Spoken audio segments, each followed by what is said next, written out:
Also sings the government's praises on its crime strategies. 4 or 5 boys from Simpson Pen still unaccounted for 3 days after they ran away. And CLB puts on a forum for expectant young mothers. We take you there. It's Tuesday, October 25th. Stay close. The Bahamas Tonight starts right now. Covering the islands of the Bahamas, ZNS Network presents The Bahamas Tonight. It's great to have you along this evening. I'm Shanique Miller. This is the Bahamas Tonight National Report. The Progressive Liberal Party slamming the Ingram administration of its handling of small businesses. The PLP says the Free National Movement has failed to create an environment for small businesses to thrive. Elizabeth MP Ryan Pinder says the country's International Financial Corporation ranking continues to fall. Pinder says this is a sign of a mismanaged economy. In the last 4 years, under this F&M government, Bahamas has fallen from an IFC ranking of 59 to an embarrassing 85. With respect to our Latin American and Caribbean neighbors, we now rank a deplorable 13th. Colombia, Tunisia, Rwanda, Puerto Rico, Slovenia, our competitor Panama, these are just a few of the 84 nations now ranked ahead of the Bahamas in ease of doing business. Well, former president of the Bahamas Chamber of Commerce, Kayla Stroll, who's also seeking a PLP nomination, said the United States created a model for small businesses to boost their economy, but claims the government is doing the opposite and in turn is crushing small and medium-sized businesses. During this crisis, the U.S. decided that they were going to invest in businesses, invest in small businesses. They call it invest in Main Street. We did the exact opposite. We invested our money in increased taxes and into the public sector. And if you want to drive an economy, Ryan mentioned that the small and medium-sized sector drives an economy. It's the engine of the economy. And in fact, we decided that we were going to shut down the small and medium-sized sector by increasing taxes on them. Secondly, I think when we decided that we were going to do a lot of capital works project, that was another failure of investing. The U.S. model of investing, everything stays in the economy. When we invest in capital works projects, most of the money goes outside of the country. Well, joining us live this evening is State Finance Minister Shivago Lang. Now, Minister Lang, first of all, thank you for being here this evening. It's my pleasure, and good evening to your listeners. Some tough words from 2 PLPs, one member of parliament and another a prospective candidate. Let's look at what they're saying. First of all, what is your response to Ryan Pinder's assertion that the F&M has failed to create an environment for small businesses to thrive? I thought it was interesting that he was referring to the ease of doing business ranking. I would challenge anyone to find out what the Bahamas' ranking was when that report was first published, which was in 2004. Find out what the Bahamas' ranking was in 2005. Find out what it was in 2006. One of the interesting things you'll find is you can't find a ranking for the Bahamas because the PLP administration never even bothered to see that the Bahamas was assessed for a ranking. The rankings of the Bahamas in that regard started in 2009 when the Free National Movement administration applied to have itself assessed so that we can have a ranking to be assessed on and to know where we stood in relation to things. Insofar as the decline in the rankings are concerned, they don't reflect any significant deterioration or any deterioration really in what we have done in terms of doing business. They reflect perhaps what others have done in relation to doing business. I also believe, though, that the ranking does not reflect what the state of play is in the Bahamas today as far as doing business. It doesn't reflect the fact that we now have a Business License Act that says it takes 7 days to get your business license, even if you don't hear back from the Business License Division because you're deemed to have been licensed if you don't hear back in that period of time. It doesn't reflect the fact that we no longer require people to get renewals of business licenses. You get a license for one time for a lifetime. You only pay your annual business license taxes. It doesn't reflect the fact that you get a license for the Bahamas that covers you everywhere in the Bahamas. You don't have to get a license for Abaco, a license for 8 Mile Rock, a license for New Providence. You get one license that covers you all over the Bahamas. And it doesn't reflect the e-government services that we have just implemented that allows businesses to pay any number of taxes online, which provides some ease for them doing business. I just had someone email me to say, thank you, thank you, thank you, thank you. I've been able to pay my property taxes, and it just was so easy to do it from home. So I think that there's some information that's not been shared with the assessors that needs to be shared. Let's talk about what it is that this administration has done or is doing to assist medium and small-sized businesses and businesses in general, but certainly medium and small-sized businesses in a time when the economy is still lagging. I was shocked to hear the former president of the Chamber of Commerce speak, but again, not so shocked, because these days he's a politician now. He would not mention that in this crisis we exempted small businesses from paying business license fees, that we are the ones who have hundreds of businesses that are registered under the Item 8 provision of the Tariff Act that exempts them from paying custom duties on any number of things that they import into the country in order to do their business. That we were the ones that extended to any number of businesses the ability to have engaged employees that the government paid for during our 6-month job program, and now doing the job readiness program. It is absolutely untrue, expressly untrue, to suggest that most of the money that would be invested in this country in terms of capital works goes out of the country. In terms of the labor, in terms of the administrative costs that any contractor has to incur in doing business in this country, that a great portion of that, certainly maybe as much as 50%, stays here in the country because they're paid locally.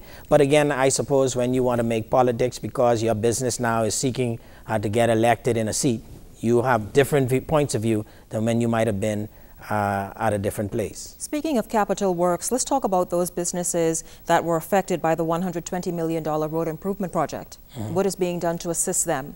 Well, you know, the reality is when you're doing capital development works that include infrastructure works on roads and utilities, you are going to have an impact in some areas for sure. The Darling Highway that was created, I think lots of people remember the convenience store, Maria's convenience store, that no longer exists, and that was a store that existed prior to that road being developed.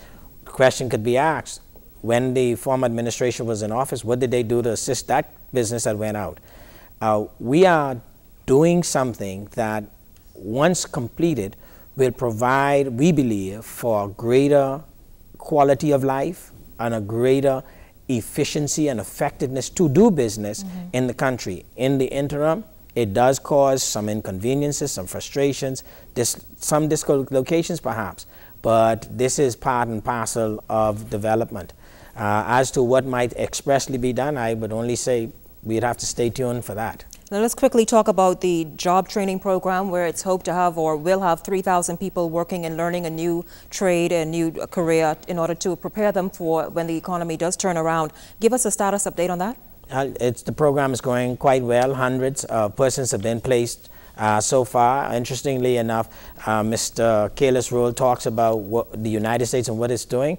I have had American business people who've seen this job readiness and training initiative and say to us, why didn't you gentlemen send that to our country so that they could follow the same model? We are creating and hiring people, giving people an opportunity for increased training, etc. And the program has been already a significant help to persons who are participating, and will be an even greater help to the thousands who will be engaged at the end of the program. And in about 30 seconds, I know the IMF had a meeting here in the Capitol today. Just talk briefly about what it was about and the focus of that meeting. It's a regional economic outlook meeting where they are discussing with Caribbean countries what the prospects are for their economic outlook going forward, and the Bahamas is simply playing host to that meeting.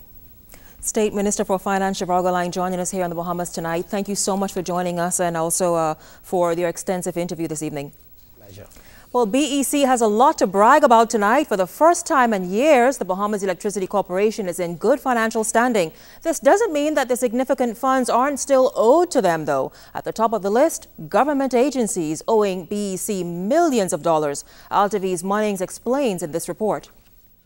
$41 million. That's the balance owed to the Bahamas Electricity Corporation by several government agencies. In fact, the State Minister for Public Utilities, Fenton Nemore, revealed that the Water and Sewerage Corporation has a $17 million balance, while $10 million is owed by the Public Hospitals Authority. In the last budget, $18 million was allocated to B.E.C. to lower its accounts receivable balance. B.E.C. at the same time owes the government more than $170 million in duties. Okay. All right, so there's a balancing act there. Okay. B.E.C. owes the government significant funds in duties over the years. As you are aware, the government for a period of 3 years plus had put a window where the government did not charge B.E.C. for duty on fuel. And we also put a cap on the fuel charge for B.E.C.'s customers, which lowered the fuel bill for our customers. The government plans to employ an energy officer to monitor power at each government agency, as well as establish an energy unit within the Ministry of the Environment to monitor government accounts. Meanwhile, it's still the government's intent to privatize the National Power Company. However, State Minister Nemore claims before that can happen, sustaining the corporation's finances is the first priority.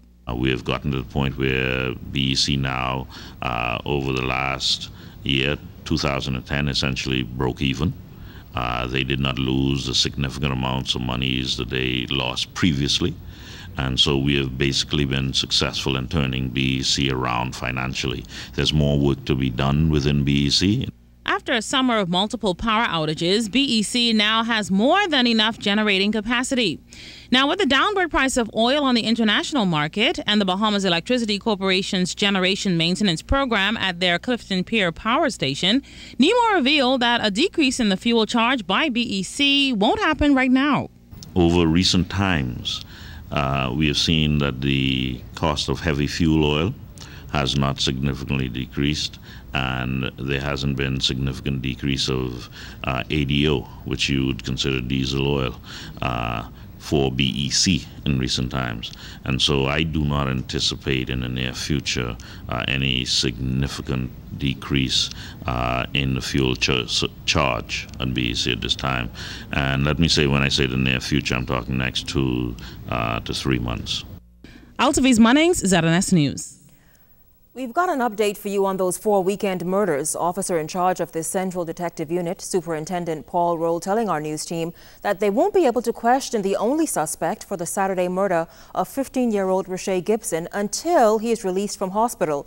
Roll informed us that the suspect, whom police confirmed is the teenager's father, is in hospital receiving treatment for a pre-existing condition. That means authorities won't be able to gather any information on the murder until he's released. Detectives arrested 2 people on Sunday for the murder of 28-year-old Stephen Davis of Grant Street, Fox Hill. Davis was gunned down in the front of the Juju Club on Johnson Road. When police arrived on the scene, Davis was found by police in the front passenger seat of a white Honda Accord with multiple gunshot wounds. Police reported that the deceased allegedly got into an altercation with another man prior to being shot. Roll also told us that detectives are following significant leads into 2 other murders at the weekend. One occurred around shortly before 2 Monday morning on Deliverance Way off Malcolm Road. It is reported that when the victim arrived to his house, he was reportedly approached by a man armed with a handgun. It's reported that the victim saw the man and he ran away and was subsequently shot multiple times to the body. He died a short time later. And then around 7 o'clock Sunday night, a man was walking on Cordo Avenue. He was allegedly approached by occupants of a black Honda Accord. This was when one of the passengers allegedly pulled out a handgun and fired shots at the 27-year-old, which resulted in him being shot multiple times to the body. He survived long enough to make it to the hospital and died a short time later. The 27-year-old became the 109th murder for the year. The high rate of crime is a hot topic of many conversations. It was just last month when the Bahamas Christian Council spearheaded a national day of prayer to unite the Christian community in prayer during this time of peril. Well, tonight, Christian Council officials are again speaking out on crime and encouraging residents to do their part to combat the crime war. Altaviz Munnings tells us more. It's been over a month since the National Day of Prayer, and Bahamas Christian Council President Reverend Ranford Patterson is still receiving compliments on its impact. The religious community maintains, though, that the day was not just geared towards praying for crime, but all the ills facing the Bahamas. With a historic murder rate and a rise in armed robberies, house break-ins, stolen vehicles, and other criminal activity, the national religious community appeals to residents nationwide to strengthen the partnership with police to put a dent in crime. Turn away from criminal acts, turn away from thievery, turn away from being disrespectful to parents and elders in the community. We're going to continue to see this kind of devastation and experience the horrific crimes that we see happening now, so that those people who are committing these criminal acts will know that we are serious about them. We are serious about implementing the laws, and if you do the crime, you will feel the pain of the time. Members of the Bahamas Christian Council applaud the government for instituting laws to deter the high rate of crime affecting our society. But in the meantime, those families affected by crime continue to seek counseling from the religious community. Don't come to me after you would have given the opportunity to make amends and you didn't do it and expect us to stand up for you. We're asking everyone to do what is right. Christian Council Vice President Reverend Victor Cooper believes maintaining the family unit is crucial to fighting crime. Our children are going astray, and the sad reality is that some family members are covering for them. And so we need to get back to some basic values. I'm going to have to funeralize my nephew this week, and then I have to funeralize another young man the following week who was killed by mistaken identity. Where is the value for life? The Bahamas Christian Council plans to implement several anti-crime initiatives of their own in the very near future. Altaviz Munnings, ZNS News. Tonight, the search is still on for 4 boys who ran away from the Simpson Penn Remand Center over the weekend. One has since been captured. However, tighter security is a major concern for the Fox Hill facility, which houses boys with behavioral problems up to age 18, even after a change in leadership this year.